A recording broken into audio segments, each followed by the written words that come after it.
5 minuto na lang bago mag alas 12. Patapos na ang klase ni Realyn Season, 11 taong gulang. Kailangan na niyang magmadali dahil may naghihintay sa kanyang pag-uwi.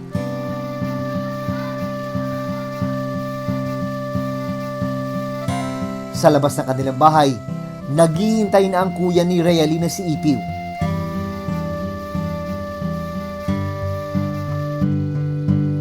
Pagkabihis ni Realyn, tig-isang tasa ng kape at kalahating plato ng kanin ang pinagsaluhan nila sa pananghalian. Sapat na raw ito bago lumakad ang magkapatid. Hindi para maglaro, kundi para magbanat ng buto sa itaas ng bundok.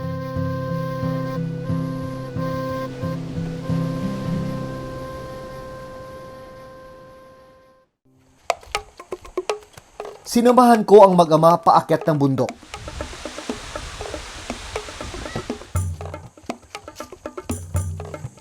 Tirik na tirik ang araw at malalaking bato ang kailangan lakaran. Tuusin yung sitwasyon kapag tag-araw dahil tuyo yung lupa. Pero isipin nyo na lang kung ano yung hirap na pinagdadaanan ng mga bata kapag panahon na ng tag-ulan.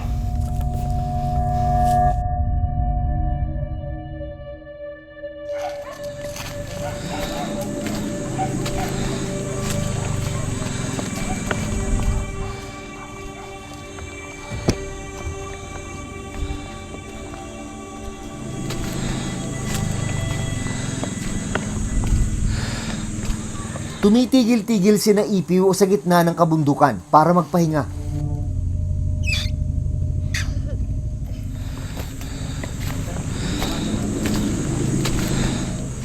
Paahon-ahon kami dito sa bundok. Nahihirapan naman din po ako. Gusto ko rin po makatulong sa magulang ko. Minsan po, wala po kaming bigas. Umuutang na lang po kami. Mabato, masukal, matarik na bundok. Ganito yung hirap na pinagdadaanan ng mga batang nagkakawa para lang kumita ng maliit na halaga. Pero para sa kanila, ang maliit na halaga na yon ay malaking tulong na para sa kanilang pamilya.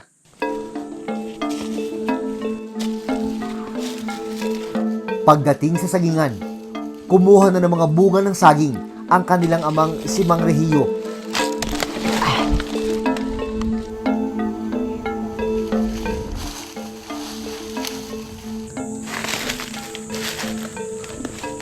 Ito ang ibababa ng mga bata para ibenta sa halagang 20 piso kada kilo.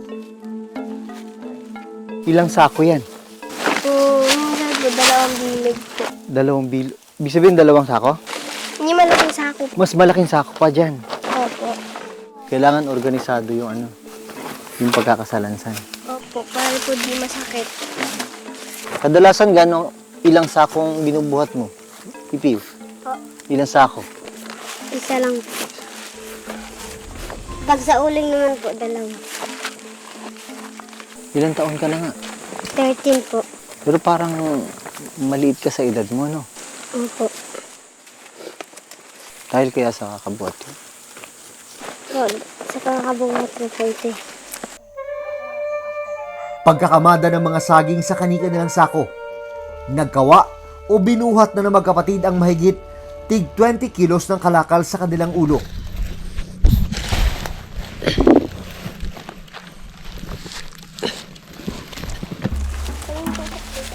Mabigat nga ito. Mabigat to. Okay ka lang? Okay ka lang? Hala?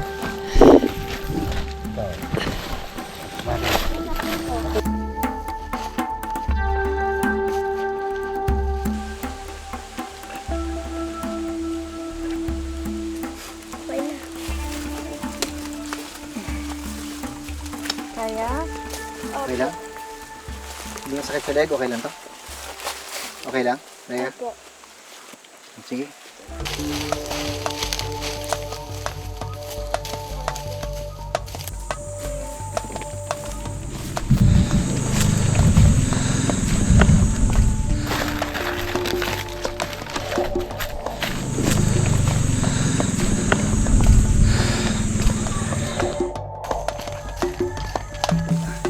Tignan mo kung gaano kabilis yung mga batang yan, no?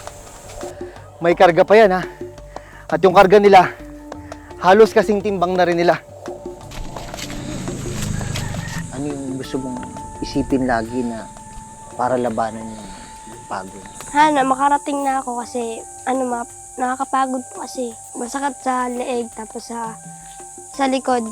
Lalo po pag walang sapin. Minsan po bumabaliktad yung karga ko. Minsan po masakit, minsan hindi naman. Pag tumatakbo pa ako dito, na pa ako, na dapa. Siyempre, may sugat pa ako. Minsan sa tuhod. Angat mo.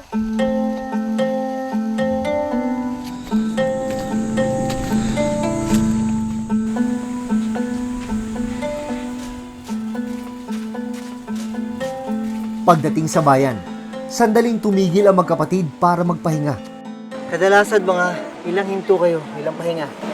Minsan po 5. 5. Mabalik lang yung lakas. Opo, pag ginaul kayo pagod. Paano pag ganito nga, mainit, sobrang init, panahon ng tag-init? Papahinga po kami ng matagal.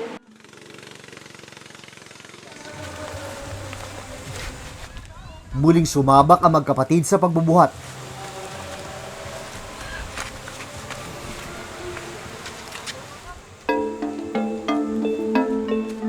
Ramdaman ng hingal at pagod.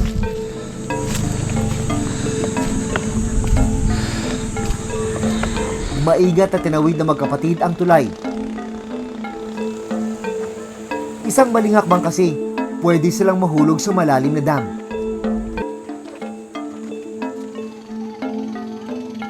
Maya-maya pa, tila hindi na naman kinaya ng magkapatid ang pagod.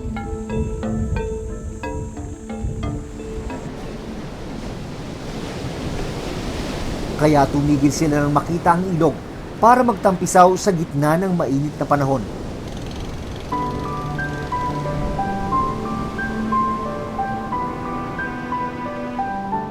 Panandali ang kinalimutan ng trabaho at naging musmus muli ang magkapatid.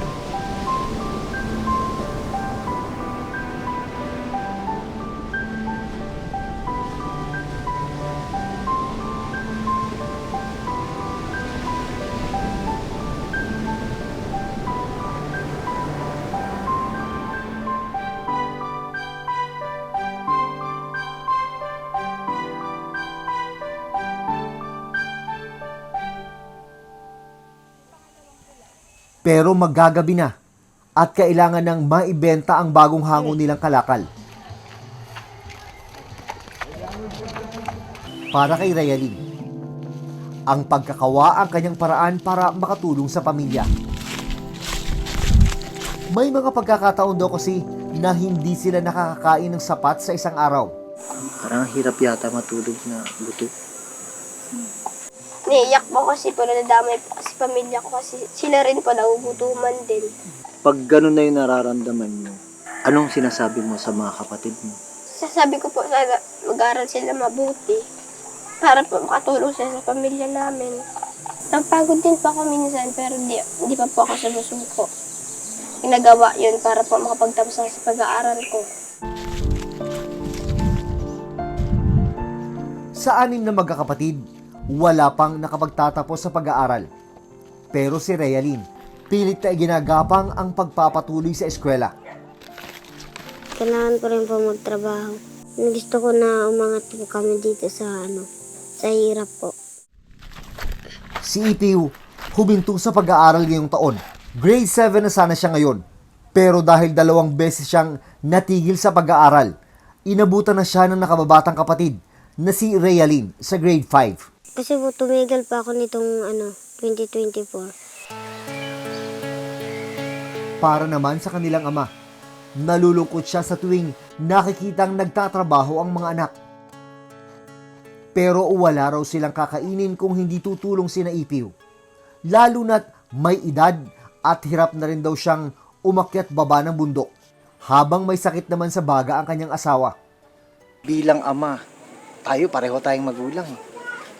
Parang ang bigat nun, makita mo yung mga anak mong nahihirapan para lang makatulong sa pamilya. Di po ba? Hindi naman mga sabi mo, tuwang-tuwa ako.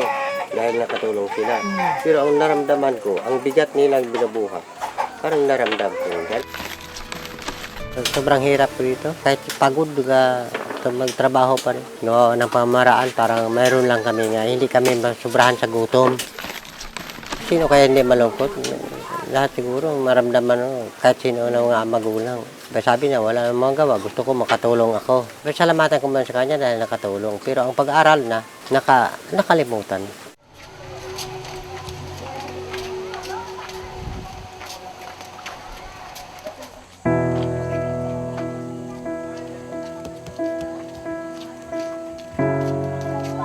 Pagdating sa kanilang lugar, isang buyer na ang nag-aabang sa ibinabang saging nina Ipiw at Realin. Bagong dating? Bago lang yan. Magkano tayo ito tayo? Ano? Hindi mo lang ako may naging. 40 piso ang ibinayad kay Mang Rihiyo para sa isang sako ng 20 kilo ng saging. Ito ka pa, sa'yo. Ito sa'yo ha. Yan. Magkano kayo nito niyo? 50 po kami. Parang hindi kayo. Masaya mo kayo? Opo. Ano gagawin niyo sa 50? Bibigyan ng pagkain. Babaon ko bukas. Bibigay ko po ito kay mama.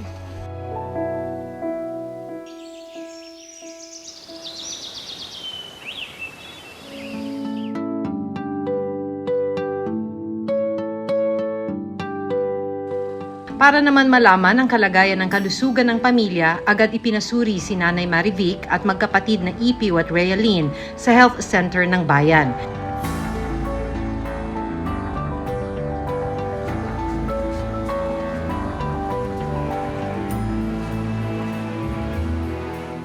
Ito raw ang unang beses na mapapacheck up ang mga bata.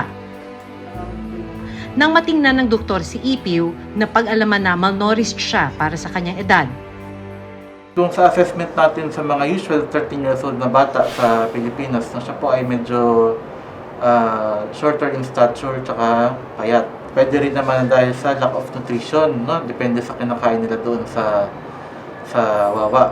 Kapag ang bata kasi hindi sila dapat talaga masyadong nagbubuhat ng mga ganyan, lalo na kung every possible siya na maka-affect ng growth rate ng bata.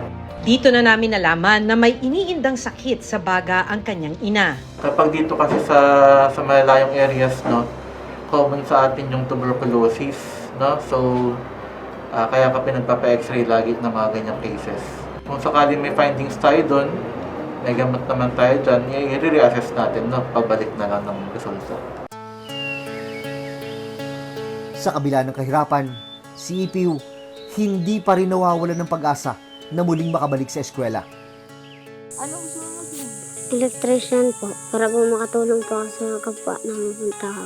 Kasi po marunong naman po ako mag-ayos po ng mga electric fan po. Hindi po, una kasi nun, testingan ko lang muna po kung mag-ano po, kung magana yung ano namin. Tapos hanggang na ano po ako, hanggang natuto po. Kung like, I has long brothers. At para mas matuto, tinuturuan din siya ng nakababatang kapatid na si Realin ng ilang aralin. Sabi ko nga, dapat niya wag siya tumigil kasi para sa naman kami nahihirapan. Pumasok siya, tutulungan na namin sila papa pag may kargahin na sila. Ikatlo ang mga kabataan sa mga pinakamahirap na sektor sa ating lipunan. Karapatan na mabigyan ng dekalidad na edukasyon, malayo sa anumang mabigat na hanap buhay. Mabigyan ng mga pangunahing pangangailangan. Ilan lang yan sa mga karapatang dapat maibigay sa mga bata. Pero ang nakalulungkot, mahigit 1 milyong kabataan pa rin ang nasasadlak sa child labor. Nito lang Lunes, inilapit ng Reporter's Notebook sa lokal na pamahalaan ng Rodriguez Rizal ang sitwasyon ni na Ipiw at Realin. Apo. Magandang hapon po. Andiyan po ba si Janre at Realin? Isang kawani mula sa Municipal Social Welfare and Development Office o MSWDO ang bumisita sa kanila para personal na makausap ang pamilya. Papapasukin ka ulit, hindi ka i-drop out. Makikiusap tayo na matatapos ng taon na to. Okay sa'yo. Yung mga bata, hindi nila gusto yung sitwasyon. Kaya lang kailangan nilang magtrabaho para makatugon dun sa Unang-una yung basic na lang na pangangailangan. Sige, ganito po, i-check natin kung ito ay ma-waive na po natin. Sige po. Dahil dun sa kalagayan ng tatay, syempre sila na yung dumudugtong. Pero dahil ito ay mga bata pa, musmus pa lang, hindi dapat. Makikita dapat ng estado din. Paano natin sila matulungan at maagapayan yung mga batang ito. Merong risk sa health and nutrition ng mga bata kasi lalo na kung sila ay nasa murang edad tapos yung kanilang ginagawang trabaho ay hindi appropriate so sa kanilang pangangatawan. Risk din syempre na hindi nila matapos yung kanilang pag-aaral, no? Nung mag-drop out sila sa school. Magbibigay rin ng pinansyal na tulong ang lokal na pamahalaan ng Montalban para kina Ipiu at Realin para hindi na muling bumalik sa pagtatrabaho ang mga bata. At ang magandang balita, makakabalik na muli sa eskwelahan si Ipiu. Kaya ilang school supplies, bagong uniforme at sapatos din ang inabot ng aming programa para sa kanya. Masaya po kasi kung gagamitin na pagpapasok ako. Masaya po ako dahil binigyan niyo po ako ng school supply po. Panggamit po sa school. Binigyan din sila ng scholarship ng Rodriguez LGU para may pagpatuloy ang kanilang pag-aaral hanggang high school. At nito lang Miyerkules, matapos ang mahigit 2 buwang pagbabanat ng buto ni Ipiu, hindi na sa bundok at hindi na rin sako-sakong gulay ang kailangan niyang buhatin.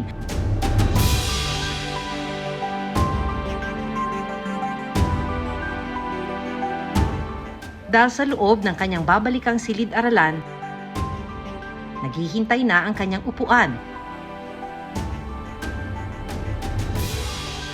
na maghahatid sa kanya sa mas magandang bukas.